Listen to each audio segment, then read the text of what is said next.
Hey, good morning, everyone. There was a question this morning in Bible study, and the opening icebreaker question was, what is the most significant thing that you've ever done for your health? And there weren't a lot of guys that answered that question. Now, I'm the youngest guy in my Bible study, but I started and I thought about that for a second because I hadn't even really thought about it. But for sure, the number one thing that I've done in regards to improving my health is improve my mindset about my health. See, I go to my financial advisor guy and he puts this goal way out in retirement land, whenever that is. I don't think I'll ever do it, but we put a year out there and then we worked backwards and we thought, what do we have to do along the way so that when we get to that space that we'll have something there? And the cool thing is the way money works and compounding interest, once you get that ball rolling and you continue to save, that snowball gets bigger because of that interest. Your health is no different.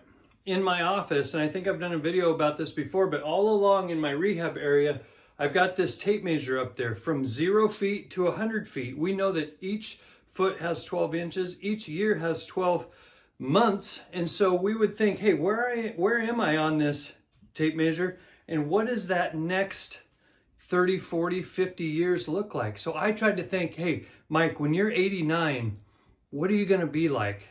What vision of you do you have? What vision of you do you have for when you're 89? Whatever that number might be. And what do we got to do to move backwards? Because the body is not like compounding interest. It is in a way, meaning if you don't take care of your body, it compounds interest in a bad way in scar tissue and injury and arthritis and heart disease, and all those things compound without you doing anything. Just like compounding interest builds, those things build unless you have a plan for it. So you got to have a goal. Number one, what's your goal? Number two, what's your plan to get there? And then number three, what's the time frame? And so that's what I help people with all the time. So I think that mindset has got to be there, and then you don't tackle everything at once. Last night we had a workshop at the office on this very subject. And for a half an hour, 40 minutes, we went through step by step. How do we have a goal, have a plan, have a time frame? One of the things that I shared with everyone was this simple app called HabitShare. And I will tell you that your culture or your environment trumps willpower all the time. So you create an environment where it's easier to do the things that you need to do. One of these environmental type of things is HabitShare. HabitShare is an app. Just look it up on the App Store, whatever it is. It's free. You can set your own goals for the day and you can share them with other people. And it's really cool to start creating a community around the goals and the time frames and the plans that you have to set that. And so I thought to myself, one of the other things that I do is keep good people around you. I keep younger people around me. Like I've got a chocolate lab that's about 17 months old right now. She is whining because she knows it's time to go for a walk. And she said, Dad, what are you doing?